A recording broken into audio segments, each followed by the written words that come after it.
Look, I'm in the same clothes as my last vlog. And that's okay because I recorded these on the same day. Anyways, I wanted to talk about mental health because Thursday, the 21st, was a rough day for me. It was one of my friend's birthday, and he would have been 33 years old.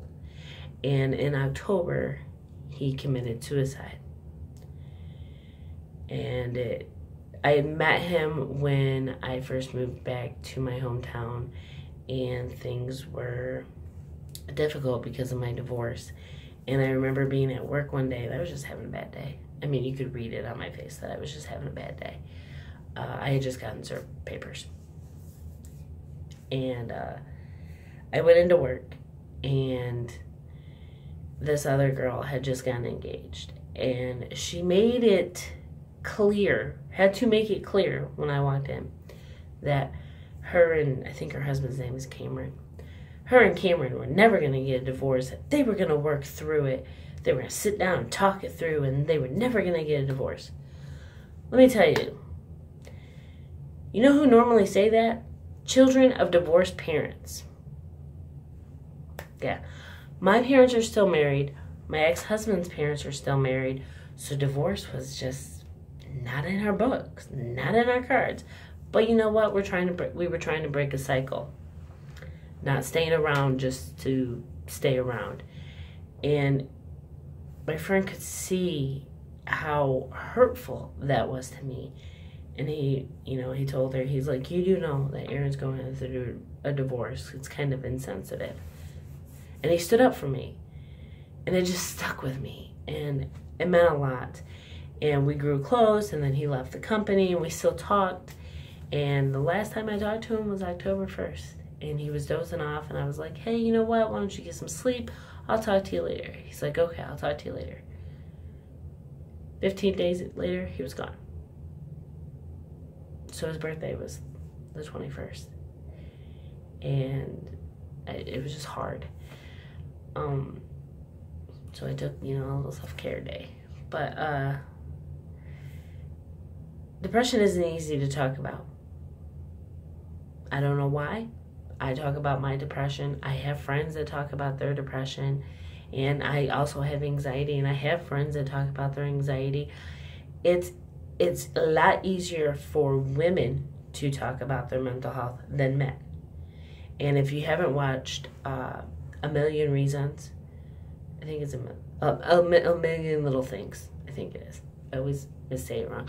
Watch it, because the way they portray the mental health of a man is awesome.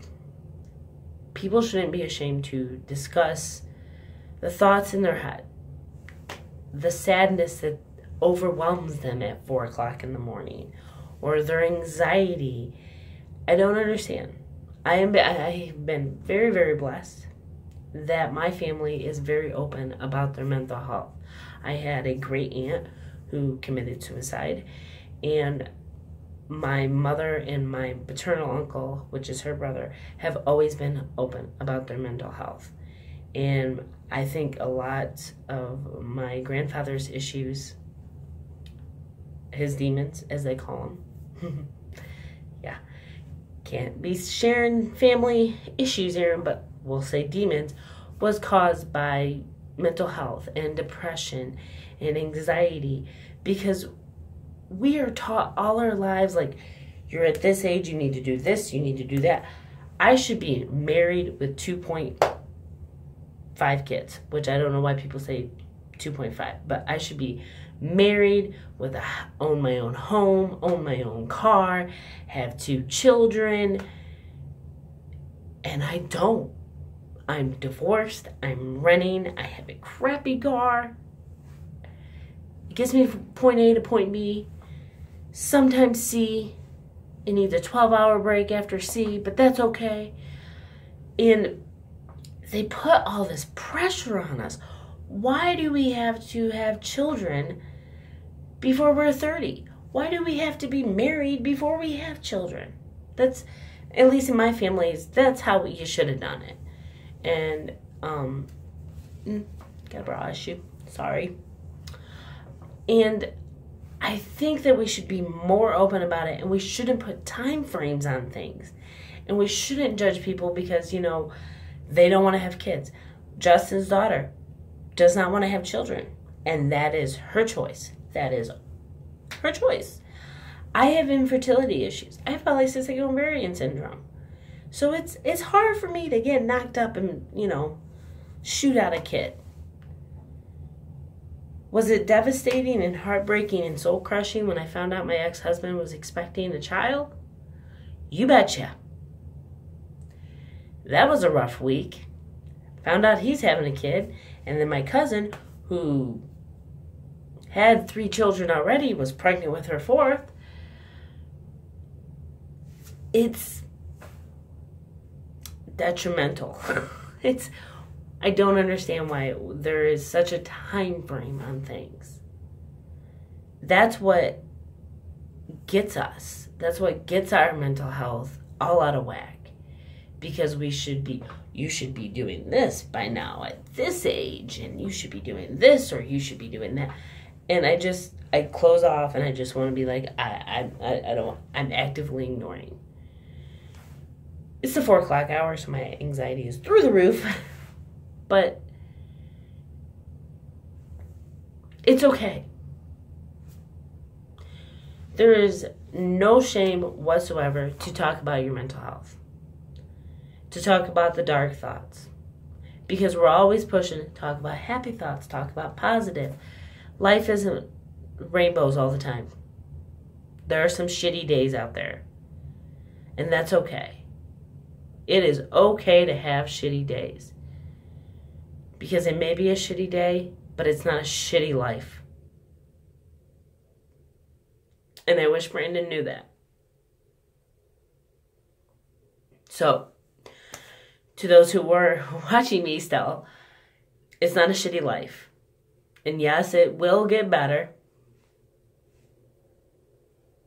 You'll have your rough patches, you'll have your good patches, but it's okay to recognize and understand your feelings and your emotions. Because when you ignore them, people wonder why. Why did you do what you did?